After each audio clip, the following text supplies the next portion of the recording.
Welcome Scorpio, I'm Dadhichi from astrology.com.au. It's February 2014 and this is your month in focus, astrological focus of course. For those of you that are new, we just have a brief synopsis here. For the more detailed stuff you can go to the website, which I'll tell you about at the end. I was just thinking the other day, I don't know who it was I was talking to about, you know, these young pop stars. You see them on those e-lifestyle shows where you've got these huge mansions and you think, well, these people have got it all wrong, you know. By the time they're 30, they're broke, in rehab, got no money. And the reason for that is, yes, they did have a whole lot of luck. Their stars were shining for them. But they blew all the money before they actually earned it.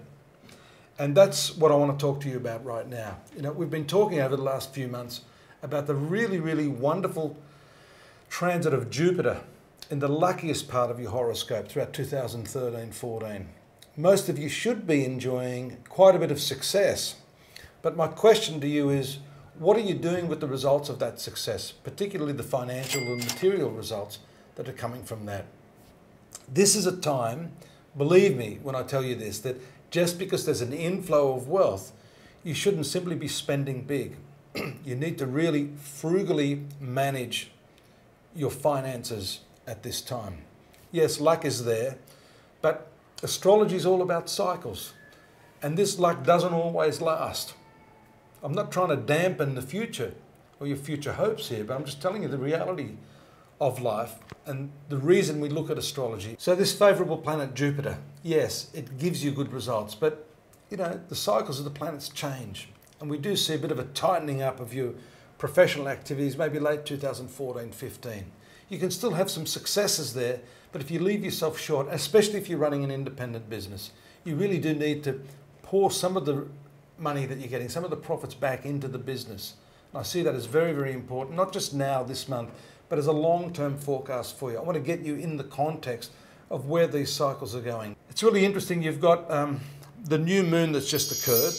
And if I take a look at my chart here, I can get it in the chart for you. We see this has happened in the fourth sector, in the sign of Aquarius. So what this tells us is that you're looking at a new method of either running your family or living in a new location. It doesn't necessarily mean getting out of the location you're in. For example, I'm a Scorpio, and right now I'm looking for property as an adjunct because I'm doing a lot of traveling to the city. I normally live in the country. So that sort of scenario where you may need a secondary sort of type of accommodation, a holiday house.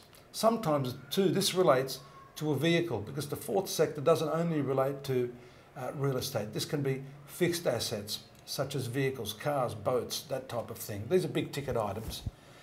And also you've got the Mercury retrogression going on in the fifth house. So this is tied in with speculation. You've got to be a little bit careful. I would say hold off doing that for the month of February, even though you do have the new moon there in this fourth sector. You've got the opportunity to think through what it is you want to do, but don't falter by rushing in madly, because then when Mercury does this retrogression, you have to look at several alternatives that are there, and it's quite likely that if you've already made some sort of decision, you may need to backtrack on that and change your decision very, very shortly. The lower part of your horoscope, Scorpio, is very heavily weighted just now. And apart from the real estate, fixed asset type of thing that we see with this, it also has a lot to do with personal contentment, how you feel about yourself. So I guess this is somewhat of an introspective aspect. You know, most astrologers, East and West, tend to look primarily at the ninth sector of the horoscope as relating to spirituality. Actually, the 8th, 4th and 12th sectors are what we call the secret triangle.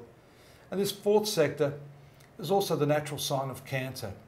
So this has to do with your emotions, finding emotional balance, and also, in continuation of the theme last month, working through some of those negative habits that are holding you back, really identifying them. First, you have to become aware of the problem that's there to eliminate those problems. So this month also has a bit to do with that.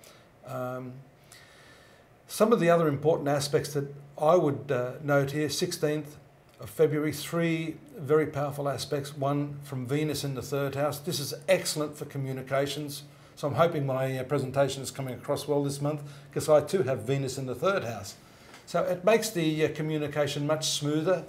It gives people an interest in what you have to say. So you should be using that to your advantage, particularly if you're in sales, marketing, or any sort of work where you have to mentor other people. Teachers usually do very, very well under this particular transit. That means that the words flow very nicely and you enjoy talking about the subject at hand. 3rd house also has to do with your contracts. Now let me qualify again that although this is a very good aspect for signing on the dotted line after you've looked at all the fine print, it still means there's something you may have missed. So Mercury, the planet of agreements, contractual arrangements, communication, in that retrograde mode means you should really hold off and look back again over that fine print. There's something you may have missed. In some cases, such as my own, I got bogged down in one word in a contract. It's taken me over a month. I'm still working through that particular contract. I actually did sign off on this. So you've got to be careful that you don't take that blanket statement that, ooh, Mercury's retrograde, I can't do anything. I'm a statue. No, you've got to use a little bit of common sense. All it simply means you've got to go back over. Mercury moves into the fine aspect of one of your ruling planets on the 16th of February. That's that Mercury triangulating Mars. You're going to get a lot of support from the people in your family. A lot of your peer group will support what you're doing, and you should look to them to assist you in this matter. No man is an island unto himself, and this is particularly the case this month for you, Scorpio. Don't allow your ego to dictate the decisions you make. Look further afield, ask the opinions of others, and that's also going to assist you in making the right sort of decisions. The difficult aspect of Mercury to Saturn for you and for some of the other star signs is a good one on the 19th, because this simply means it's going to slow your thinking down. And that's good, is it not? If you're impulsive in what you're doing, you need your thinking to be slowed down. This is where a lot of astrologers make the error of simply quoting verbatim, parrot fashion, what the aspects seem to mean from book to book.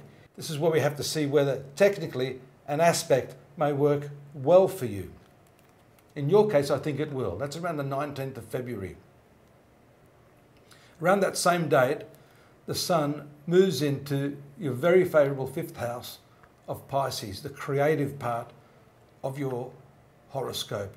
This is also very speculative. So the Sun is, in a sense, a very friendly planet for you. It rules your career, and you can take a bit of a gamble on your work. This indicates you may try something a little bit different. I think this is going to pay off, so you should carefully consider that, bearing in mind all the other information that I've given you on the planet Mercury and what it's doing in the background. There's a nice aspect from Venus. Again, I mentioned that aspect of Venus in the 3rd house to Saturn, which is in your sun sign right now. And this is interesting because normally we look at this communication house to be communication with this person or that person. You know, there's a very, very important person we often overlook in communication, ourselves. You know, if you sit back and listen, do a little bit of meditation, there's this mental chatter. That's the discussion we're having with ourselves. Often it's completely unconscious. Draw your attention to that chatter. You've got to recreate the type of chatter that's going to be positive self-talk. That's very favourable for you around the 25th. And I want to leave you on that note this month.